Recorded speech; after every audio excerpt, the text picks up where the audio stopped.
मैं आपके सामने फिर से वीडियो लेके आ गया, मगर मुझे सब स्टूडेंट से प्यार है। ठीक है, मैं लेवल नहीं देखता हूं। मैं आज 9 का वीडियो लाया हूं। 9th सिविक्स एक्सरसाइज 5 संसदीय प्रणाली, हमारी संसदीय प्रणाली, ये आज का टॉपिक है। हमारी संसदीय प्रणाली, ये आज का टॉपिक है। इस टॉपिक में आज आप जानेंगे लोकसभा, राज्यसभा, ठीक है, और यानी कि संसद किससे मिलके बना है। संसद जो है 3 चीज मिलके बना है, लोकसभा, राज्यसभा, राष्ट्रपति।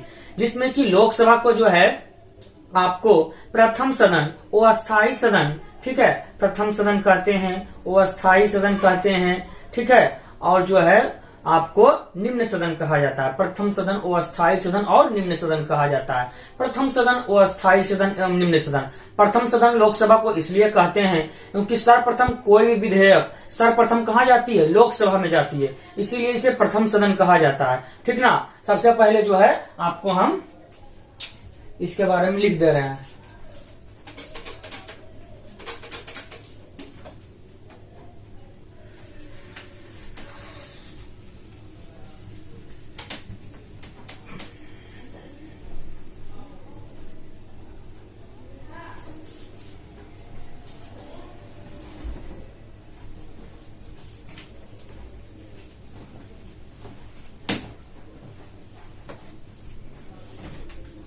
तो आज आपको हम पढ़ाएंगे संसद। संसद 3 चीज मिलके बना है, लोकसभा, राज्यसभा और राष्ट्रपति। ये 3 चीज मिलकर संसद बना है, जिसमें कि आज हम बात करेंगे लोकसभा पर। लोकसभा के बारे में आप सबसे पहले जान लीजिए और संसद के बारे में आप सबसे पहले जान लीजिए। ये जो चीज है, अब आप सबसे पहले मैं बता रहा था लोकसभा को प्रथम सदन कहते हैं, ये तो मैं यही बताऊंगा।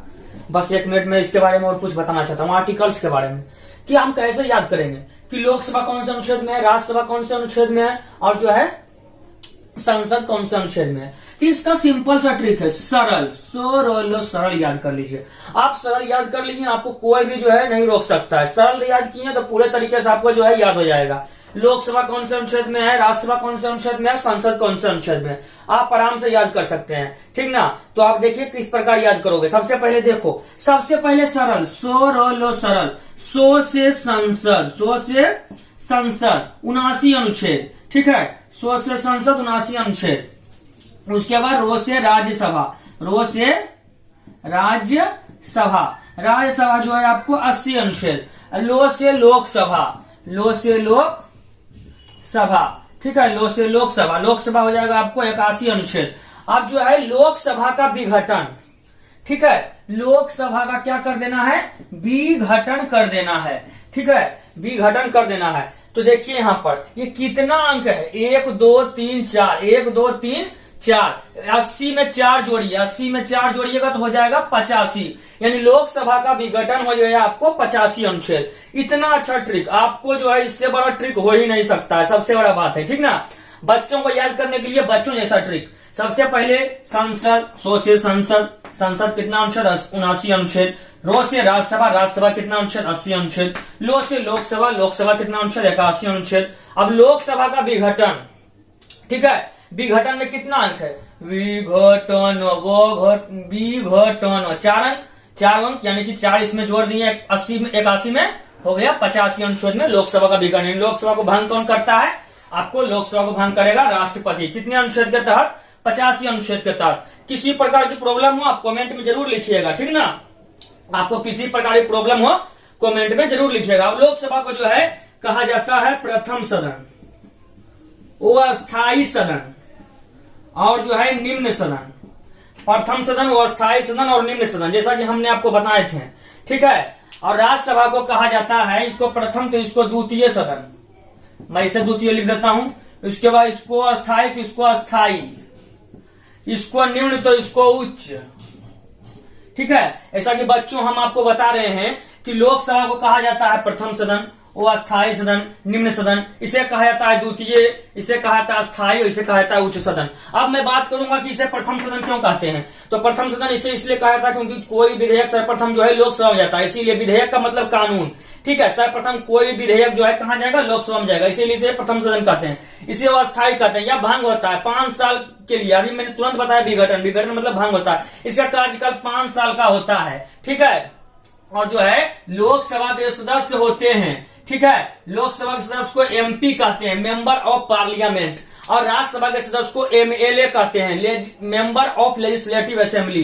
तो सबसे पहले मैं बता रहा था ये वो अस्थायी होता है, ठीक ना, 5 साल के लिए इसका चुनाव होता है। प्रथम लोकसभा का चुनाव 1951 में हुआ था, आम चुनाव 1952 में हुआ था, ठीक है। उसके बाद जो है निम्न सदन, इससे जो है इसका ताकत कम है, ठीक है, ये भंग होती है मगर ये कभी भंग नहीं होती है, ठीक है। उसके बाद जो है द्वितीय सदन इसे कहते हैं। प्रथम बार जो है लोकसभा में जाता है कोई भी विधेयक, दूसरा बार कहां जाएगा, राज्यसभा में जाएगा, इसलिए द्वितीय सदन कहते हैं। इसको जो है कहते हैं अस्थायी, ये भंग नहीं होता है। इसका कार्यकाल 6 वर्ष का होता है, मगर इसके 2/3 सदस्य, ठीक है, 1/3 सदस्य, 2/3 नहीं, 1/3 सदस्य जो है, 1/3 भाग सदस्य जो है, ठीक है, 2 वर्षों में पदमुक्त होते रहते हैं। इसीलिए जो इसे क्या कहते हैं, अस्थायी सदन कहते हैं, इसे उच्च सदन कहते हैं। विकट परिस्थितियों में 249 अनुच्छेद के तहत जब राज्य में राष्ट्रपति शासन लागू होता है तो उस राज्य में कानून बनाने का अधिकार किसे मिल जाता है, राज्यसभा मिल जाता है, काउंसिल ऑफ स्टेट। आजादी के पहले जो राज्यसभा का नाम था वो नाम था काउंसिल ऑफ स्टेट।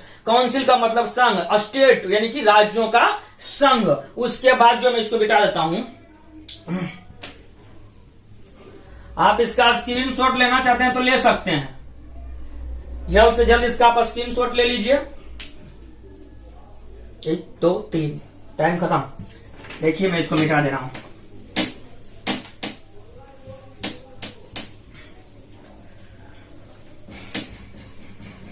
ठीक है, अब लोकसभा जो है, ठीक ना, अब लोकसभा की जो है सदस्य संख्या की बात होगी। तो लोकसभा की सदस्य संख्या की बात, तो लोकसभा के न्यूनतम सदस्य जो होता है, ठीक है, न्यूनतम सदस्य संख्या होती है 545, न्यूनतम यानी कि करेंट जो होती है 545 होती है। और जो होता है अधिकतम होता है 552, अधिकतम 552, न्यूनतम 545। 545 में 2 जो होते हैं आंग्ल भारतीय होते हैं, ठीक है। लोकसभा की जो न्यूनतम सदस्य संख्या होती है 545 होती है, अधिकतम 552 होती है। और 2 सदस्य जो होते हैं 545 में 2 सदस्य घटा देंगे क्योंकि ये निर्वाचित नहीं होते हैं। 2 सदस्य जो होते हैं आंग्ल भारतीय को कहते हैं। एंग्लो इंडियन, जो भी विदेशी भारत में आके बस गया है, शिक्षा के क्षेत्र में, स्वास्थ्य के क्षेत्र में, जिसके कल कारखाना के क्षेत्र में, शांति के क्षेत्र में, साहित्य के क्षेत्र में, खेल खिलाड़ी के क्षेत्र में, विज्ञान के क्षेत्र में चला गया है, उसे आंग्ल भारतीय कहेंगे, एंग्लो इंडियन कहेंगे, ठीक ना। एंग्लो इंडियन को आंग्ल भारतीय कहते हैं, जो कि राष्ट्रपति अपने मन से 2 को मनोनीत करता है, अपने मन से बनाता है, इसे कहते हैं एंग्लो इंडियन। उसके बाद जो है 545 में 2 घटा देंगे, 545 में 2 घटा देंगे तो 543 होगा, जो कि निर्वाचित होगी। हमारे देश में निर्वाचित सदस्य संख्या कितनी होगी, 543 होगी, जिसमें कि 13 आते हैं केंद्र शासित प्रदेश से और 530 आते हैं राज्य से, ठीक है। जिसमें कि 13 आपको लिख देता हूं मैं, 543 में 2 घटा दूंगा तो 543 हो जाएगा। 543 में 13 जो है आपको CS यानी सेंट्रल स्टेट से आते हैं, इसको भी घटा देंगे तो जो है 530 जो है आपको कहां से आएंगे, स्टेट से आएंगे। 530 जो है कहां से आएगा, स्टेट से, ठीक है। 13 जो है केंद्र शासित प्रदेश से, जिसमें कि आपको यूपी से आता है सबसे ज्यादा सीट से ना, यूपी से जनसंख्या सबसे ज्यादा है, यूपी की जनसंख्या, इसीलिए सबसे ज्यादा सीट यूपी से आता है, 80 सीट, 48 सीट महाराष्ट्र से, ठीक है। पश्चिम बंगाल, वेस्ट बंगाल से आपको आता है 42 सीट, 40 सीट आता है आपको बिहार से, 40 सीट बिहार से याद रखिएगा, ठीक है। 40 सीट जो है बिहार से आता है, 39 सीट तमिलनाडु से आते हैं, 29 सीट MP से आते हैं, उसके बाद 28 सीट कर्नाटक से आते हैं, 26 गुजरात से आते हैं, 25 राजस्थान से आते हैं, 24 जो है आंध्र प्रदेश से आते हैं, तेलंगाना जो है 18 आते हैं, ठीक है। 24 और प्लस 18, पहले 42 यानी कि केंद्र शासित, यानी पहले तेलंगाना जो था आंध्र प्रदेश में था तो 42 सीट आता था, ठीक ना। अब जो है अलग अलग हो गए हैं, तो 18 सीट जो है तेलंगाना में चला गया आंध्र प्रदेश का, तो आंध्र प्रदेश में 24 सीट बचे हैं, ठीक ना। आपको जो है झारखंड से आपको आते हैं 14 सीट, असम से आते हैं 14 सीट, जम्मू कश्मीर से 6 सीट आते हैं, ठीक ना। ये सब आपको याद रखना पड़ेगा। उसके बाद जो है आपको जो है राज्यसभा से इसका सीट जो है 16 आता है। कितना आता है? 16 सीट। ठीक है, राज्यसभा में जो है बिहार में कितना सीट है? 16 सीट है, ये भी याद रखिएगा। ठीक ना, आपको जो है बिहार में जो है राज्यसभा का 16 सीट है, विधान परिषद का जो 75 सीट है, उसके विधानसभा का 243 सीट है। ये सभी आपको याद रखना चाहिए। क्यों याद रखना चाहिए? क्योंकि आपको ये याद रखने से बहुत ज्यादा फायदा होने वाला है, एग्जाम में पूछता है। ठीक है, उसके बाद जो है आपको मैं कुछ अनुच्छेद वगैरह भी आज बताने वाला हूं। ठीक है, आज तो लोकसभा के बारे में मैंने बात किया। ठीक है, लोकसभा के बारे में मैंने बात किया। आपको मैं ये भी बता देना चाहता हूं कि लोकसभा में एक स्पीकर होता है। आगे लोकसभा में जो होता है एक स्पीकर होता है। स्पीकर का मतलब होता है अध्यक्ष। स्पीकर का मतलब क्या होता है? अध्यक्ष। मैं आपसे एक प्रश्न पूछता हूं, संपूर्ण लखीसराय के जितने भी स्टूडेंट हैं 9 के, आज मैं प्रश्न पूछ रहा हूं, इसका आंसर आप जो है क्या चीज में लिखिएगा? कमेंट में लिखिएगा। ठीक ना, लोकसभा अध्यक्ष को शपथ ग्रहण कौन दिलाता है? ये मेरा चैलेंज है कि बहुत से स्टूडेंट इसका जवाब नहीं दे पाएंगे। ठीक है, लोकसभा स्पीकर को शपथ ग्रहण कौन दिलाता है? ये मेरा प्रश्न है। लखीसराय नहीं, बिहार और भारत के जितने भी स्टूडेंट है सभी से मेरा ये प्रश्न है। ठीक ना, अब जो है आपको आगे चलते हैं। लोकसभा स्पीकर का अनुच्छेद 93 में वर्णन है। ठीक है, लोकसभा स्पीकर ही कहता है कि कोई विधेयक धन विधेयक है कि नहीं। ठीक है, धन विधेयक है कि नहीं, यानी कि पैसा लगाना और पैसा जो मतलब धन लगाना और हटाना टैक्स, ये धन विधेयक इसके अंतर्गत ऐसा टैक्स जो कि मतलब धन विधेयक का मतलब ऐसा विधेयक जिसको कर लगाना या कर हटाना, इसका जो है मुख्य प्रावधान रहता है। ठीक है, उसके बाद उसको धन विधेयक कहते हैं। कोई विधेयक धन विधेयक है कि नहीं, इसका फैसला लोकसभा अध्यक्ष करता है। लोकसभा अध्यक्ष जो है आपको प्रथम लोकसभा अध्यक्ष हमारे देश के जो था जीवी मावड़ंकर थे। प्रथम महिला लोकसभा अध्यक्ष जो था मीरा कुमार था। ठीक ना, उसके बाद जो है मैं आपको यही बता देना चाहता हूं कि आपको किसी भी प्रकार की कोई भी समस्या हो आप कमेंट बॉक्स में लिख सकते हैं। ठीक ना, लोकसभा का ये वीडियो आपको कैसा लगा? ठीक है, आप ज्यादा से ज्यादा शेयर कीजिए, ज्यादा से ज्यादा लाइक कीजिए आपको ये वीडियो अच्छा लगा हो तो। ठीक है, और सब्सक्राइब भी चैनल को कीजिए। मैं आपको जो है आगे बताता हूं कि 1951 में जो लोकसभा की सीट हमारे देश में चुनाव हुई थी वह हुई थी 500 सीट की चुनाव। उसके बाद 7वां संविधान संशोधन हमारे देश में 1956 में हुआ और लोकसभा सीट की संख्या बढ़ा दी गई, 525 कर दी गई। उसके बाद 31वां संविधान संशोधन 1971 में हुआ और 552 जो अधिकतम लोकसभा सीट हमारे देश में चुनाव हुआ। ठीक है, अब जो है लद्दाख जो वर्तमान समय में है उसकी 2 सीट है लोकसभा सीट लद्दाख। ठीक है, केंद्र शासित प्रदेश में जो है आपको कुल मिलाकर जो है आपको 13 सीट का चुनाव होता है, जिसमें कि आपको 7 केंद्र शासित प्रदेश से आते हैं, लद्दाख से 2 आते हैं क्योंकि 2 दिया हुआ है। ठीक है, और उसके बाद जो है सब जगह से एक सीट आएगा। आपको अंडमान निकोबार द्वीप समूह से एक आएगा, दमन और दीप से एक आएगा, पुदुचेरी से एक आएगा, चंडीगढ़ से एक आएगा, लक्षद्वीप से एक आएगा। ठीक ना, ये सभी का आप राजधानी भी याद कर लेना बाबू। ऐसा कि आपको अंडमान निकोबार द्वीप समूह की राजधानी पोर्ट ब्लेयर है, लक्षद्वीप की राजधानी कवारती है। ठीक है, उसके बाद जो है आपको दमन और दीप की राजधानी दमन है, दिल्ली की राजधानी नई दिल्ली है। आपको 3 केंद्र शासित प्रदेश की राजधानी तो याद करने की जरूरत ही नहीं है। क्यों? दिल्ली का नई दिल्ली क्या याद करना, चंडीगढ़ का चंडीगढ़ क्या याद करना, पुदुचेरी का पुदुचेरी क्या याद करना, और चौथा भी नहीं याद करना दमन और दीप का राजधानी दमन है तो क्या याद करना, नहीं करना है। बिल्कुल ही सिंपल है, आप मेरे साथ लगे रहिए, आपको कोई प्रकार की समस्याएं नहीं होगी। एक ये सुमन जो है आपके लिए तत्पर रहेगा और 2026 तक जो अधिकतम लोकसभा की सीट 552 ही देश में चुनाव होगा।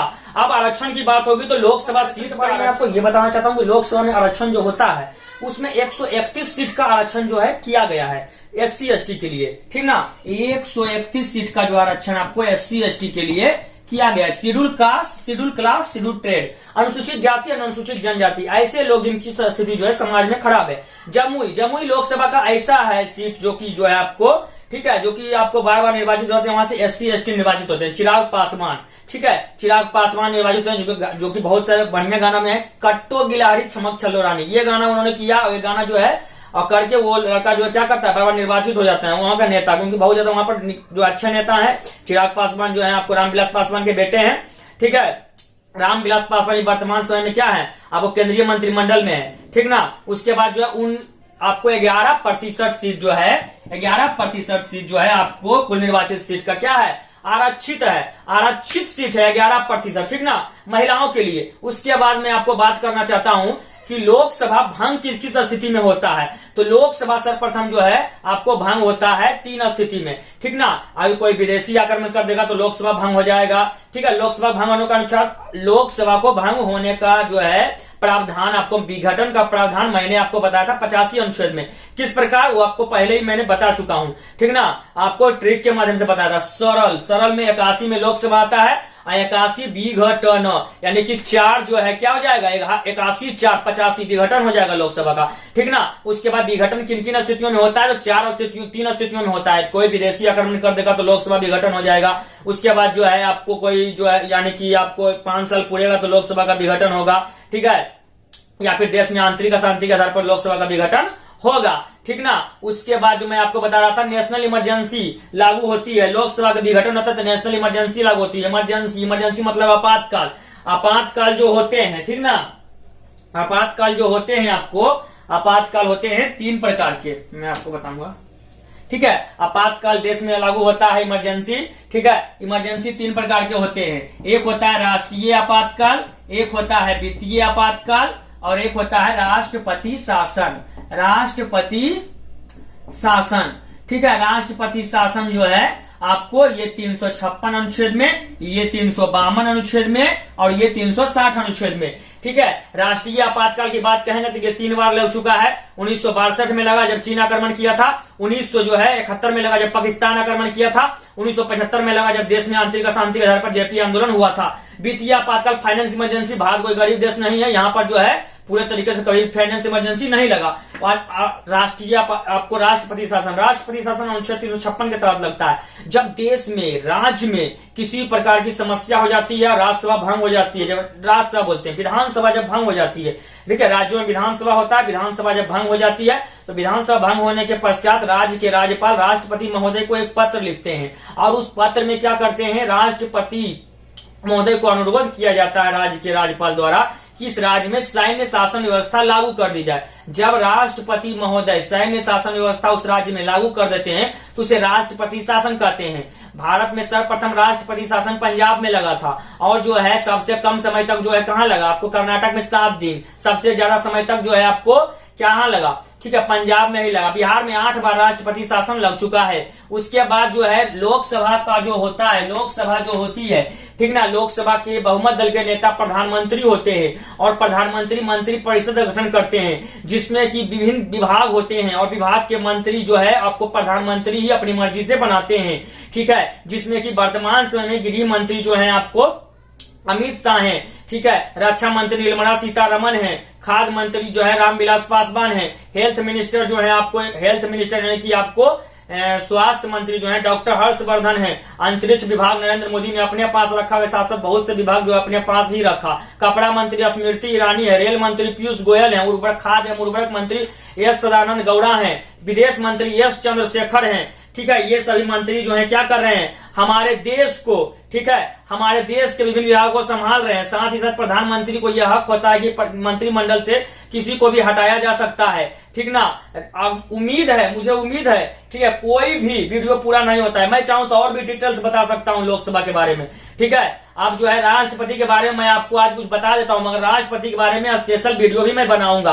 राष्ट्रपति तीनों सेना के सर्वोच्च कमांडर होते हैं। राष्ट्रपति जो होते हैं, ठीक है, उसका वेतन 5 लाख रुपया तय किया गया है, ठीक है। पहले 1.5 लाख रुपया था। उसके बाद जो है आपको राष्ट्रपति जो है, ठीक है, राष्ट्रपति संसद की बैठक को बुलाता है, राष्ट्रपति लोकसभा को भंग करता है, ठीक है। राष्ट्रपति जो है 111 अनुच्छेद के तहत जो कोई संसद द्वारा पारित विधेयक को स्वीकृति प्रदान करता है। कोई भी विधेयक जो सर्वप्रथम लोकसभा में जाता है, फिर राज्यसभा में जाता है, फिर राष्ट्रपति सिग्नेचर करेगा तो पारित होगा, नहीं तो 14 दिन के लिए विचार विमर्श के लिए राष्ट्रपति भेज देंगे वापस। राष्ट्रपति विचार विमर्श करके लिए भेजेंगे, अगर जहां संसद जो है पुनः विचार करके राष्ट्रपति के पास भेजेगा, वो सिग्नेचर नहीं करेगा तो वो पुनः एडिट क्या होगा, पारित हो जाएगा, जारी हो जाएगा। राष्ट्रपति का जो भवन है कोई मामूली भवन नहीं है, विश्व का 3रा सबसे बड़ा जो है आपको इमारत है, ठीक है, आवास है, जो कि दिल्ली में रायसीना की पहाड़ी पर अवस्थित है, जिसके आगे सुंदर मुगल गार्डन है, जिसे कि एडविन लुटियंस ने जो इसका रूपरेखा तैयार किया था उसे बनाया था,